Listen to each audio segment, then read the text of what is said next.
Assalamualaikum warahmatullahi wabarakatuh. Hola, ini adalah video YouTube channel pertama aku.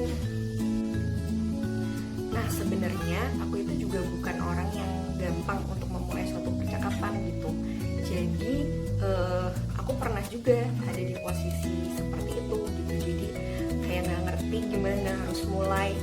Ini deh, pasti kalian pernah ada di situasi kayak kalian harus chat sama guru kalian, sama dosen kalian, terus mungkin atasan kalian, atau mungkin misalnya kalian ada di situasi dimana kalian harus menghubungi suatu instansi tertentu.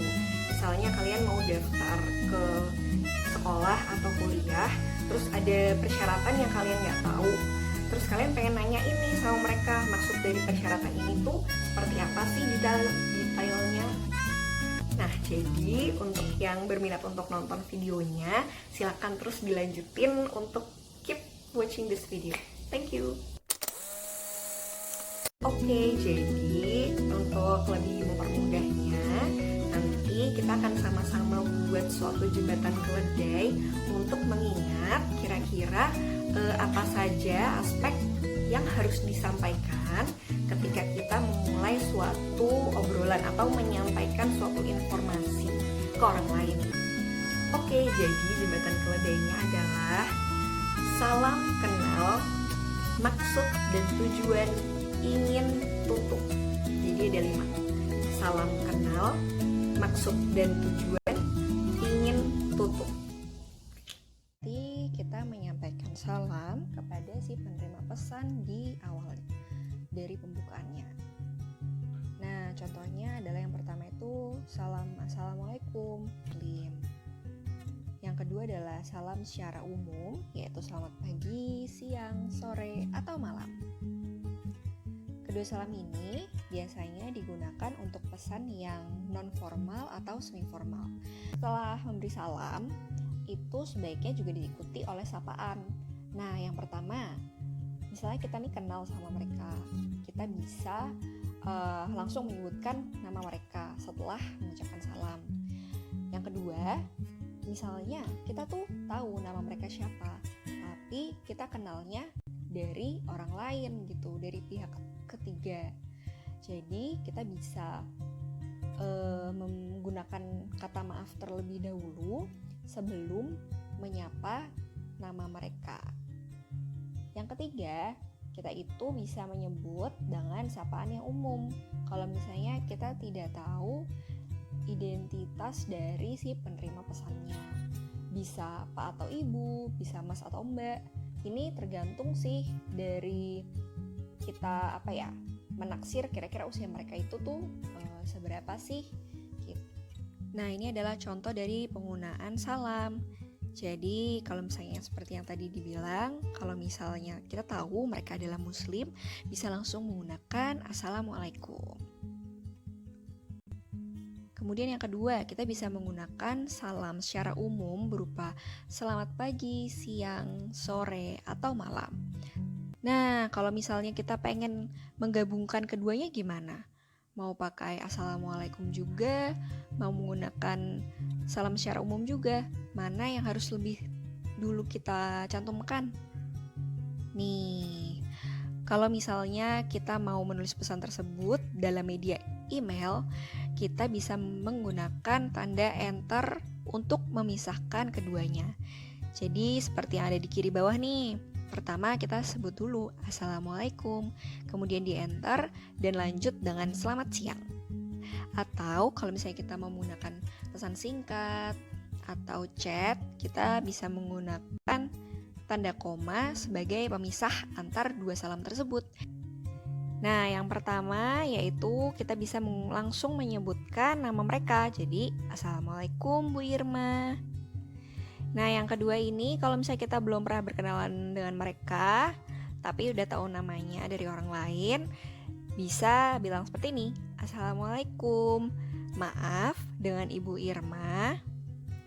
Yang terakhir, kalau kita sama sekali nggak tahu siapa sih si penerima pesan ini, nah kita bisa langsung menggunakan sapaan umum aja. Selanjutnya adalah kenal.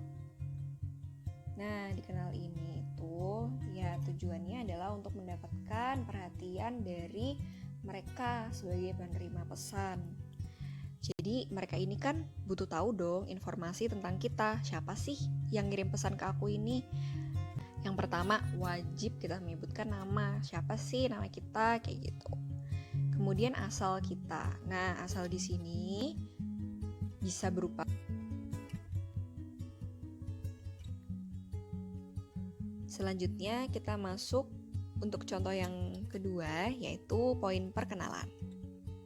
Nah, di sini nih yang pertama contohnya, kita misalnya adalah mahasiswa dari suatu fakultas di universitas tertentu, dan kita ini tahu gitu bahwa si dosen kita ini beliau adalah dosen dari beberapa universitas yang ada gitu. Jadi nggak cuma di universitas kita aja gitu. Di sini kita bisa menyebutkan mulai dari nama kita, kemudian fakultas kita, universitas hingga angkatannya. Jadi semakin lengkap semakin baik, karena di sini asumsinya beliau itu adalah dosen di berbagai universitas gitu. Jadi kalau misalnya kita cuma sebut nama saja dan angkatan saja, mungkin ada kemungkinan mereka akan bingung gitu. Lah, ini dari mahasiswa saya yang di universitas mana gitu. Semakin jelas kita sebutkan tentang identitas kita, semakin dosen kita ini sadar gitu. Oh, mahasiswa yang ini si A. Kemudian selanjutnya di sini kita menggunakan contoh yang kedua, yaitu bisa digunakan untuk kita yang mau memberi pesan kepada orang secara umum. Gitu contohnya seperti customer service, kemudian provider, atau misalnya bank gitu, asuransi atau macam-macam yang lain lah kayak gitu. Itu kita bisa menggunakan seperti ini gitu. Assalamualaikum Pak atau Ibu, kemudian saya siapa, sebut nama, kemudian asalnya gitu, langsung dari daerah mana atau kota mana. Nah, yang terakhir di sini kita bisa menggunakan ini. Contohnya misalnya kita mau melakukan penelitian gitu ya, penelitian di perusahaan tertentu gitu, atau di fasilitas kesehatan tertentu, atau institusi tertentu gitu. Jadi bisa di sini kita sebut dulu salam, kemudian sapaan secara umum, kemudian kita memperkenalkan nama kita dan kita berasal dari fakultas dan universitas mana gitu. Maksud dan tujuan. Maksud dan tujuan di sini kita berhak untuk menyampaikan maksud dan tujuan yang kita inginkan. Oke, kita masuk di contoh maksud dan tujuan. Nih, contoh yang pertama adalah kita memberikan maksud dan tujuan yang tertuju kepada dosen kita. Di kolom yang pertama, pojok kiri atas, nih yang saya bold dan italic ya, ditebalkan dan miring. Yang pertama itu kita bisa memberikan contoh. Contohnya adalah seperti ini gitu. Kita ingin menanyakan perihal draft tugas akhir yang saya kumpulkan kemarin Senin gitu. Jadi di sini seperti yang saya sudah sebutkan sebelumnya, di maksud dan tujuan kita bisa memberikan mengenai situasi yang sedang terjadi, terkini, yang kita ingin untuk mereka tahu nih situasi apa nih yang terjadi.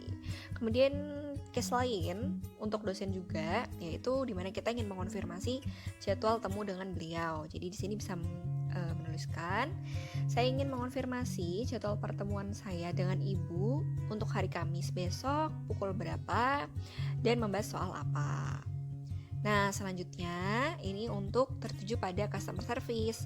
Jadi di sini seperti sebelumnya juga langkah-langkahnya, yaitu menyebutkan salam, kemudian sapaan, kemudian sapaannya lupa ditulis ya. Pokoknya ada sapaan atau tidak juga nggak apa-apa sih kalau secara umum ya. Kemudian ada juga ini perkenalan kita. Kemudian ini maksud dan tujuannya yaitu ingin menyampaikan bahwa pesanan jam tangan yang kita beli beberapa waktu lalu itu ada trouble. Kemudian di akhir kita bisa memberikan detail pesanan kita, yaitu ada nomor pesanan, kemudian tanggal pemesanannya kapan. Selanjutnya, tertuju pada universitas. Contohnya di sini case-nya adalah kita sebagai calon mahasiswa baru ingin menanyakan soal persyaratan ya persyaratan masuk universitas tersebut. Jadi di sini maksud dan tujuannya yaitu ini yang saya tebalkan, yaitu ingin menanyakan perihal scan ijazah yang menjadi salah satu persyaratan untuk pendaftaran mahasiswa baru. Seperti itu. Ingin atau keinginan, ini kita berhak untuk menyampaikan apa sih keinginan kita yang sekiranya bisa mereka penuhi. Jadi, kalau perbedaannya antara keinginan di sini dengan poin ketiga yaitu maksud dan tujuan, perbedaannya adalah gini. Kalau maksud dan tujuan itu kita lebih menyampaikan situasi yang sedang terjadi pada saat itu atau situasi yang kita pengen untuk mereka ketahui nih tentang suatu kejadian, gitu kan. Kemudian kalau misalnya di poin ini, poin keinginan itu adalah hal-hal yang kita ingin untuk mereka lakukan atau pertanyaan inti yang ingin untuk supaya mereka bisa jawab nih pertanyaan inti kita ini biar terjawab oleh mereka gitu. Jadi lebih ke poin penting dari penyampaian pesan ini gitu, keinginan kita tuh apa gitu. Oke, selanjutnya masuk di poin yang keempat. Nah, di sini contoh dari ingin atau menyampaikan keinginan. Yang pertama ini ya, lanjutan untuk penyampaian ke dosen, yaitu di sini kan tadi kita sudah sebutkan, yaitu ingin menanyakan perihal draft tugas akhir yang saya kumpulkan kemarin Senin. Nah, untuk keinginannya, di sini kita mau menyampaikan pertanyaan ke beliau. Maaf, sekiranya Ibu ada waktu luang kapan nggih? Itu kalau Jawa ya. Kalau enggak bisa waktu luang kapan ya? Bila Ibu berkenan untuk kembali membahas draft tersebut. Kemudian untuk case lain untuk dosen, sebelumnya tadi kita sudah menyebutkan bahwa mau mengkonfirmasi jadwal pertemuan. Nah, di akhir kita itu menginginkan untuk menanyakan ke beliau apa kira-kira ada perubahan atau enggak soal jadwal tersebut gitu. Jadi di akhir bisa kita beri kalimat tanya, yaitu bagaimana Bu, kira-kira apakah ada perubahan? Next, selanjutnya untuk customer service. Nah, yang tadi soal jam tangan, di akhir kita sudah menyebutkan mengenai detail pesanan, yaitu ada nomor pesanan, tanggal pesanan, dan lain-lain gitu. Kalau ada yang lain bisa dicantumkan. Kemudian di poin keinginan, kita bisa mencantumkan pertanyaan yang kita inginkan, yaitu bagaimana ya solusi terbaiknya. Selanjutnya di poin selanjutnya ini, contoh ke universitas. Kan tadi masalahnya adalah kita memberikan situasi bahwa kita ini mahasiswa baru yang ingin menanyakan perihal scan ijazah. Kemudian selanjutnya di poin ingin, kita bisa menyertakan pertanyaan seperti yang kita inginkan. Contohnya ini, jika ijazah saya masih diproses dari sekolah karena terkait dengan pandemi, apakah saya masih bisa menyusulkannya meski sudah di luar deadline? Tutup atau penutup? Nah, di sini kita bebas untuk memilih kata-kata penutup apa yang terbaik untuk disampaikan di akhir pesan. Oke, next ini adalah poin kelima yang terakhir, contoh dari penutup. Nih, di sini kan tadi kita sudah memberikan contoh mengenai menyampaikan pesan kepada dosen. Di akhir kita bisa menuliskan seperti ini. Terima kasih sebelumnya. Wassalamualaikum. Oh ya, untuk di awal tadi kepada dosen atau orang yang memiliki jabatan lebih tinggi dari kita gitu, setelah salam dan sapaan bisa diselipkan juga kata basa-basi. Seperti di sini saya menyelipkan mohon maaf apabila mengganggu. Kemudian baru diikuti dengan perkenalan. Di contoh yang selanjutnya tentang pesanan jam yang bermasalah, di akhir bisa kita tutup dengan terima kasih dan selamat siang. Untuk universitas juga sama, seperti itu yang tertera ya. Terima kasih atas perhatian Bapak atau Ibu. kemudian diakhiri dengan selamat siang. Oke, jadi cukup itu tadi yang bisa aku sampaikan. Terima kasih banyak kalian udah menonton video ini sampai selesai. Aku berharap video yang aku bikin ini punya manfaat untuk kita semua, karena aku juga ini cuma tips and trick aja gitu ya, cuman nggak ada based on apanya, ini based on experience aja. Dan kalau kalian suka dengan video ini, kalian boleh klik tombol like di bawah dan pencet subscribe untuk mendukung YouTube channel aku yang masih baru di ini, anak ayam. Kemudian kalau misalnya kalian punya pertanyaan atau mau ada ide kira-kira aku mau bikin video apa lagi selanjutnya, bisa taruh komen di kolom komentar di bawah. Oke? Dan ya, assalamualaikum warahmatullahi wabarakatuh.